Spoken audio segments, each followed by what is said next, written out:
Rok w rok Activision serwuje nam kolejny Call of Duty. Cykl wydawniczy ustabilizował się i mamy teraz każdą podserię raz na 3 lata. W tym roku trafiło nam Modern Warfare 2 i po ostatnim Vanguardzie nie ukrywam, że moje oczekiwania były wysokie, aby zmyć niesmak po zeszłorocznym paździerzu. Cześć, ja nazywam się Krzysztof Energik-Micielski, a to recenzja Call of Duty Modern Warfare 2 w wersji na konsolę PlayStation 5. Zapraszam. Zanim przejdziemy dalej, kilka słów ode mnie, bo mi się trochę w końcu ulało. Można ten akapit spokojnie pominąć. Kupiłem grę na płycie, ma to u mnie kilka ważnych plusów. Przede wszystkim czasami muszę na szybko coś zgrać, więc łatwiej zainstalować z płyty nawet offline niż pobierać kilkadziesiąt gigabajtów z internetu. Ale to, co zrobiło Activision w Modern Warfare 2 jest największym dziadostwem, z jakim się spotkałem. Otóż na płycie kupujesz installer, który zajmuje 75 MB. Tak, na płycie Blu-ray jest nagrane 75 MB, a i tak cała gra musi pobrać się z internetu. Drogi Activision, jak będę chciał sobie kupić wasz installer, to kupię installer, a jak chcę grę na płycie, to chcę kupić grę na płycie. Czemu na pudełku nie ma wielkiego napisu "zawiera jedynie installer, a resztę turlaj z netu"? Kiedy już zeszło mi ciśnienie, zaczęła się jazda z instalacją. Wiem, że tak jest od kilku lat, ale tym razem już po prostu nie mogłem. Gra pobiera się z internetu. Super. Chcę pograć w singla, ale najpierw, zanim pogram w singla, muszę pobrać multiplayer pack. Czego nie rozumiesz? Gdy pobierze się multiplayer pack, już chcę grać. Gdzie tam? Pobierz pack kampanii. No dobra, pobieram pack kampanii. Gdy pobrał się pack kampanii, już mogę grać? No nie, bo musisz pobrać pack kampanii numer 2. Chryste Panie, w takim razie co się ściągało na samym początku? Dlaczego nie pobiera się cała gra, tylko rozrzucone jest to na kilka bobów, które tylko niemiłosiernie, bo dalsze elementy pobierają się dopiero jak wejdziesz w menu gry. Tak czy tak, nikt nie powinien kupować pudełkowej wersji Modern Warfare 2. Activision powinno dostać srogo po dupie, aby w końcu się ogarnąć, bo to, co się tu dzieje, to jest już jawne robienie ze mnie i z innych graczy debili, a tego sobie nie życzę. Wybaczcie ten podjazd, ale ja już po prostu nie mogłem z tym wszystkim. No. To teraz normalna recenzja. Activision nadal rebootuje serię. Oznacza to, że Modern Warfare 2 ma znajome postacie, biorą udział w podobnych wydarzeniach, ale w trochę innych okolicznościach. I dzięki Bogu, bo po klasycznym Modern Warfare 2, które notabene był moim najmniej ulubionym, chyba bym nie zdzierżył ponownego lądowania rosyjskich wojsk w amerykańskim mieście,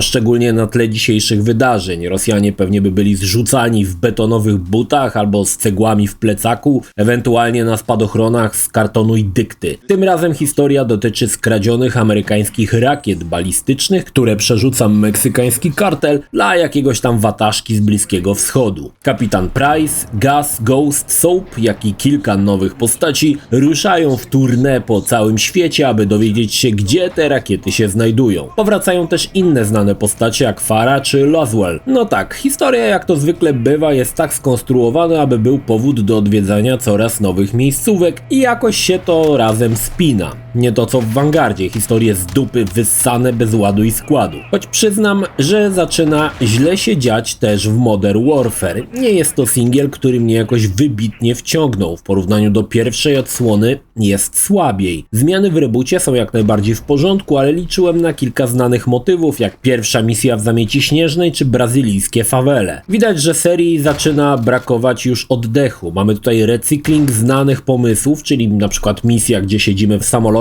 i osłaniamy sojuszników, czy misja snajperska w kamuflażu. Wszystko to już było, nawet kilka razy. Ale twórcy postanowili dać graczowi o wiele większą swobodę. Spotkałem się z twierdzeniem, że Modern Warfare 2 jest grą trudną i jest ku temu jeden powód. Gra nie prowadzi za rączka jak poprzednio. Podoba mi się taki eksperyment. Wróćmy do misji snajperskiej. Mamy tutaj dość spory teren, po którym możemy się przemieszczać dowolnie. Oznaczamy wrogów, a Price rzuca hasło, czy możemy typa zdjąć, czy nie, oraz podaje, jak celować. Nie ma tutaj jednej prawidłowej drogi. Zabijasz sobie w swoim tempie w dowolnej kolejności. Czasami mamy kilka możliwości podejścia do jednego problemu. Terrorystów w budynku można ostrzelać z górnych okien albo wrzucić do środka granat gazowy, co spowoduje, że wybiegną na zewnątrz i narażą się na ostrzelanie przez nas i sojuszników. Oczywiście całkowita wolność jest tutaj iluzoryczna, ale jednak pewna swoboda istnieje i osoby przyzwyczajone do liniowej rozgrywki mogą się w tym wszystkim pogubić. Pewną, choć w mojej opinii zbędną nowością w 2 misjach jest crafting. Tak, nie przesłyszeliście się, crafting. Kiedy nasz komandos pozbawiony broni musi zbierać śmieci, aby zbudować miny czy urządzenie do otwierania drzwi czy szafek. Cóż, jest to na pewno powiew świeżości, ale czy potrzebny w takiej formie? Ogólnie mam wrażenie, że w tej części postrzelamy najmniej. Niektóre misje to takie wydmuszki. Pięknie wyglądają, owszem, ale za bardzo to nie ma tam co robić. Na przykład Amsterdam. Kurde, lokacja jest mega dobrze zrobiona, tylko że to bardziej miejsce na interaktywną cutscenkę niż na regularne strzelanie.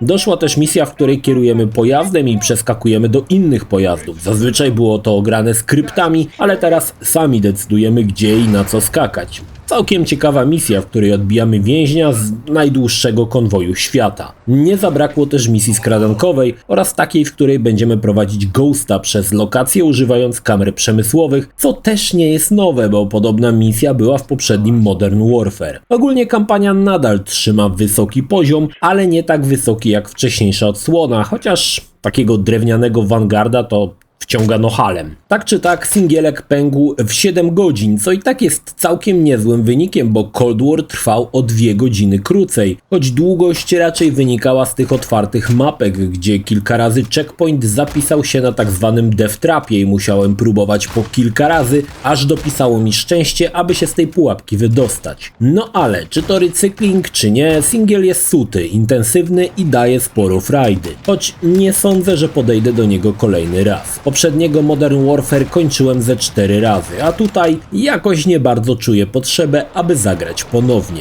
Oczywiście singiel singlem, niewielu jest to szołomów, którzy kupują grę tylko dla rozgrywki singlowej. Najważniejszą częścią jest tryb multi i postaram się wam trochę opowiedzieć o nim, przy czym ja nie jestem grajkiem multiplayerowym, więc jeśli już coś było, przepraszam, nie śledzę multi Call of Duty zupełnie i moja opinia jest opinią totalnego lajkonika. Zacznijmy od tego, że multi jest świetne. Mówi to wam gość, który w multi nie gra i ogólnie się nim brzydzi, ale jak zacząłem tyrać, to nie mogłem skończyć. Nie to, że jestem jakimś wymiataczem czy coś, ale emocje i adrenalina, jakie wyzwala gra, są mocarne. Ograłem dla was wszystkie tryby, poza kooperacją, bo ja nie mam kolegów. Jeszcze raz dodam, traktujcie tę opinię jako opinię całkowitego lajkonika. Na początek bomba. Po raz pierwszy chyba mamy tryb multi z kamerą trzecioosobową i jest to genialne. Nazywa się to cudo Mosh Pit i mamy tutaj kilka losowych rozgrywek. Team Deathmatch, którego tłumaczyć nie trzeba, czy zdobywanie punktów na mapie, przy czym konsola sama mówi, który punkt trzeba w danym momencie zdobyć. Tryb trzecioosobowy był rewelacyjnym zagraniem. Na tyle dobrym, że szło mi w tych trybach najlepiej. Ruchoma kamera daje więcej swobody na ogarnięcia terenu dookoła siebie. Podejrzewam, że graczom klasycznego koda z kamerą FPP tutaj idzie gorzej. Tak wynikało z moich obserwacji. Gra się w to naprawdę bardzo, bardzo dobrze. Nie są to jakieś wyszukane tryby, ale bez problemu zaliczałem killstreaki i czułem się tutaj jak ryba w wodzie. Dodam, że przygotowano kilka naprawdę srogich mapek. Na przykład ta na torze Formuły 1 to mistrzostwo świata. Wszystkie mapki są tak skonstruowane, że kampić można jedynie przez krótką chwilę. W mojej opinii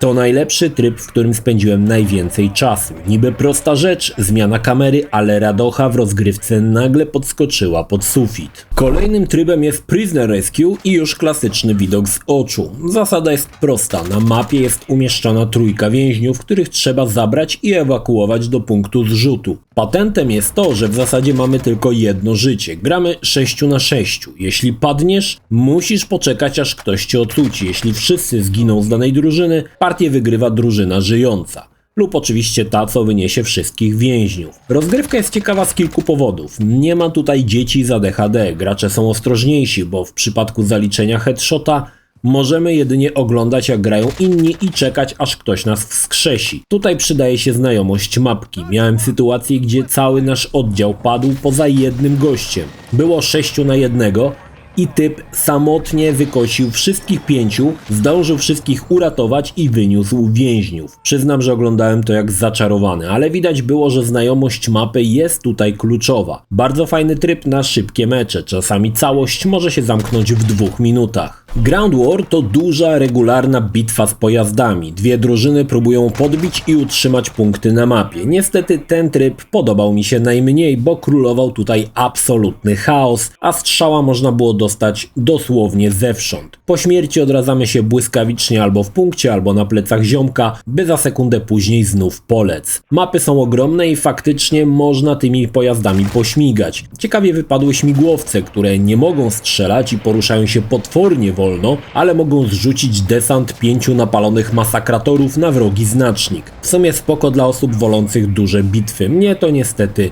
nie porwało. Ostatni tryb to inwazja, w której nie chwaląc się wymiatałem. 2 obozy, gracze w drużynach po 20 plus boty zrzucane helikopterem i atakujemy się nawzajem. Tutaj zaliczałem najdłuższe killstreaki. Oczywiście tnąc głupiutkie boty, które biegają po linii prostej pod lufę, ale tryb mi się podobał. Nie ma aż takiego chaosu, nie ma pojazdów, mapki są spore i nawet jak jesteś cieniasem jak ja, to na botach możesz szybko dorobić sobie rangę. Po każdym meczu tradycyjnie leci expik, jakieś dodatki do karabinów, skórki, etc. Wszystko to było, wszystko to znacie. Mnie tak to zbieractwo średnio interesowało, poza dorzuceniem nowych elementów do karabinu, ale nawet taki dość kiepski w multi ziom jak ja, szybko dobiłem do 18 rangi, niezbyt się przy tym wysilając. Pewnie później idzie to wolniej, ale gra doskonale daje ci poczucie, że i tak jesteś zajebisty, nawet jak nie jesteś. To jest właśnie magia Call of Duty. Nieważne jak grasz, czy wygrasz, czy przegrasz, progres jest i masz wrażenie, że idziesz do przodu. A jak jesteś dobry, no to wrażenie jest potęgowane kilka razy.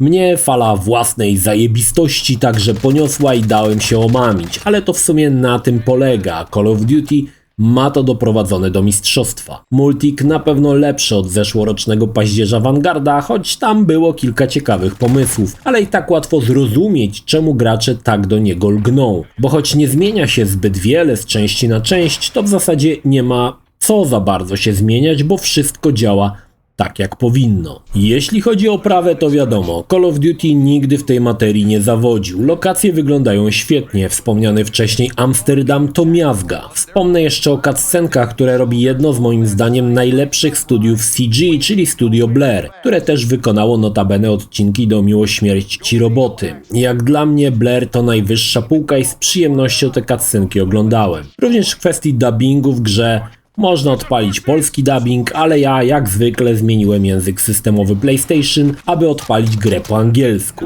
Inaczej niestety się nie da. Modern Warfare 2 wzbudził we mnie dość skrajne emocje. Singiel jest niezły, ale nie tak dobry jak się spodziewałem, choć przyznam, że grając faktycznie czułem się jakbym brał udział w profesjonalnych militarnych operacjach. Trochę zmiotło mnie z planszy to, że na płycie jest tylko installer, ale do końcowej oceny ten element się nie wlicza. Niemniej warto o tym pamiętać. Multiplayer jest świetny i chyba nie ma tutaj niespodzianki. To główne danie całej gry i musi to dobrze działać i być fajne i tak właśnie jest. Panów Call of Duty zachęcać nie trzeba, a ta część spokojnie obroni się przez kolejny rok lub 2 lata, bo jest to odsłona bardzo dobra. Aha, Activision się odgraża, że ta część po raz drugi w historii serii otrzyma fabularne DLC.